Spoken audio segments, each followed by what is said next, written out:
Attack 30 second में खबर download कीजिए तक ऐप, लिंक डिस्क्रिप्शन में। इन दिनों दुनिया भर में ओमिक्रॉन की दहशत देखने को मिल रही है। धीरे धीरे कोरोना का नया वेरिएंट ओमिक्रॉन कई देशों में फैल गया है। ओमिक्रॉन के तेजी से बढ़ते मामलों के बीच WHO के प्रमुख डॉक्टर टेड्रोस अधनोम ने एक बड़ा और राहत भरा बयान दिया है। कोरोना को लेकर उन्होंने क्या क्या कहा, ये सब हम आपको इस रिपोर्ट में बताने जा रहे हैं।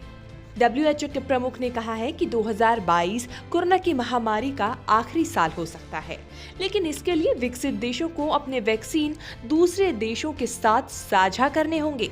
उन्होंने कहा कि कोरोना वायरस अपने तीसरे साल में प्रवेश कर चुका है। WHO के निदेशक को पूरा यकीन है कि साल 2022 में कोरोना महामारी का अंत हो जाएगा, लेकिन संकीर्ण राष्ट्रवाद और वैक्सीन के जमाखोर इसमें बाधा बन सकते हैं। डॉक्टर टेड्रोस ने कहा कि वैक्सीन की असमानता ने ही ओमिक्रॉन जैसे वेरिएंट के पनपने के लिए आदर्श हालात पैदा किए। वैक्सीन की असमानता जितनी ज्यादा रहती है, वायरस के विकसित होने का जोखिम भी उतना ज्यादा होता है। हम इसका अंदाजा भी नहीं लगा सकते। आंकड़ों को देखें तो वैक्सीनेशन में दुनिया के कई हिस्से पिछड़ रहे हैं। Burundi, Democratic Republic of Congo, Chad और हैटी जैसे देशों में पूरी तरह से वैक्सीनेट लोगों की आबादी 1% से भी कम है, जबकि हाई इनकम वाले देशों में ये आंकड़ा 70% से ज्यादा होने का अनुमान है। WHO प्रमुख ने आगे कहा कि इस असमानता से निपटने के बाद ही हम एक सामान्य जीवन में वापस लौटने की कल्पना कर सकते हैं।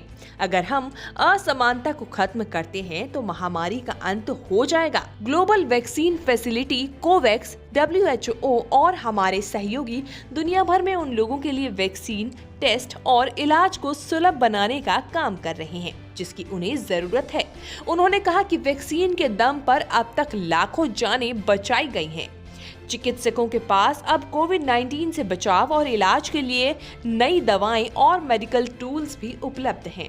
ताजा आंकड़े बताते हैं कि अस्पतालों में दाखिल कोविड-19 के 80% से ज्यादा मामले वो हैं जिन्हें बूस्टर डोज नहीं दिया गया। नया डेटा बताता है कि बूस्टर डोज से ओमिक्रॉन में हॉस्पिटलाइजेशन का जोखिम 88% तक कम हो सकता है। भले ही WHO ने कोरोना से निजात मिलने की बात कही है, लेकिन फिलहाल इसका खतरा अभी कम नहीं हुआ है। WHO ने इसके खत्म होने के पीछे जो कंडीशन रखी है, वो स्थिति आने में अभी वक्त लग सकता है, क्योंकि वैक्सीन बनाने वाले देश पहले खुद अपने देश के लिए सोच रहे हैं, उसके बाद वो बड़े देशों को बेच रहे हैं। छोटे और गरीब देशों में वैक्सीन को लेकर किल्लत बनी हुई है। ऐसे में कोरोना का अंत इसी साल हो जाएगा, ये कहना जल्दबाजी हो सकती है। न्यूज़ तक ब्यूरो।